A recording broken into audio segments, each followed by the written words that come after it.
नमस्कार SS Divyanshi lifestyle को आपण मानक बहुत बहुत स्वागत। मु आज आपण मान सहित शेयर करने को नहीं आसी पालंग शाग बड़ी आलूर भजा। यही रेसिपी पखाल हो गरम हो सबुतिर भल लगे। आशा करी आज यही रेसिपी आपण मानक बहुत भल लगे। चलतु देखा आज रेसिपी। पालंग शाग बनवाई मु पालंग शाग को एमती धोईकी काटी नहीं जाइए। गोटे दुईटा आलू काटी नहीं बड़ी रसुणर छेचा। चलते गोटे कड़ई गरम कर नवा। मुझे गोटे कड़ई गरम कर जेहेतु सागर रेसिपी बनाऊे मुझे मस्टर्ड ऑयल दे देइछि। गोटे ऑयल दे देइछि। रखिथिबा बड़ी को आम आग फ्राए कर नवा। रखिथिबा बड़ी को मुझे आग फ्राए कर नउछि।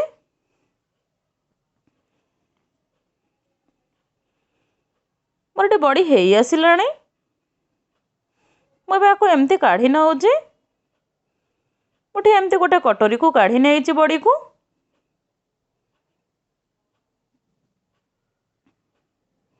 एमती बड़ी को फ्राए कर नहीं। गोटे 4 ରୁ 5टा शुक्ला लंका को एमती दे देइछि।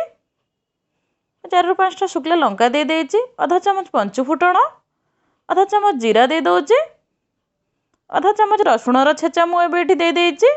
एमती को गोटे मिनिट पई फ्राए कर नबा। मुझे एमती गोटे मिनिट पई फ्राए कर नहीं। काटिक रखिथिबा आलू को आम एबे देदेबा। रखिथिबा आलू को मु एबे दे दउछि।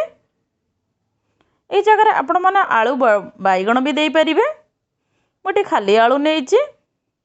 एमती को फ्राए कर नेबे। स्वाद अनुसार लुण दे दउछि, आधा चामच हल्दी पाउडर। एमती को फ्राए कर नेबे। मुठे एमती कभर करी फ्राए करी नउछि। मुठे कभर करी नेछि 2 मिनिट पई। मुठे 2 मिनिट पर देखौछि। मु मझिरे चेक करी नेइथिली। एमती मझिरे चेक करूथिबे। मुठे एमती गोटे चेक करी देखौछि जहा कि मोर आलू एठी पूरा सिझी गलाणी। काटिक तो साग को आम एबे दे देबा। काटिक तो साग को मु एबे दे दउछि। मुझे सब गुड़ाक शाग को एमती दे देइछि। एमती को फ्राए कर नवा। मुझे एमती फ्राए कर नहीं। मुझे गोटे मिनिट पई एमती कभर कर नउछि। मुझे गोटे मिनिट पई का कभर कर नहीं।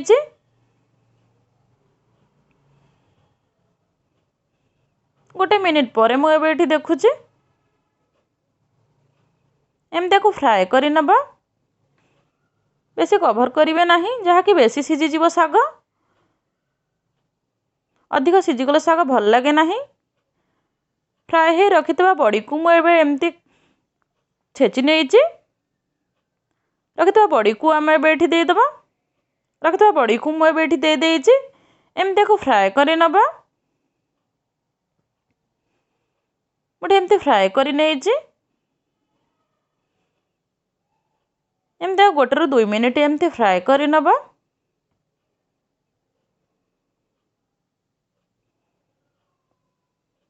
छेचिक रखिथिबा रसुण को आम एबे दे देबा। छेचिक रखिथिबा रसुण को मु एबे दे देइछि। एमती रसुण देकी गोटे मिनिट पई एमती फ्राए कर नवा। गोटे एमती गोटे मिनिट पई फ्राए कर नेइछि।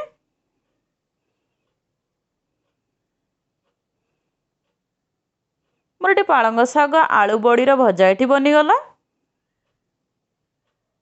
चलते एबे सर्व कर नवा। चलते एबे शाग को सर्व कर नवा।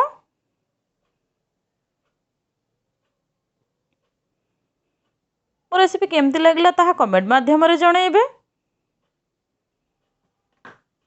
आशा करी आज यही रेसिपी आपण मानक बहुत भल लगिबो। वीडियो भल लगिले लाइक करंतु, शेयर करंतु, सब्सक्राइब करंतु। फेसबुक पेज रे देखुतिले फॉलो करंतु। Thank you. मो चैनल रे नुआ थिले प्लीज सब्सक्राइब करंतु।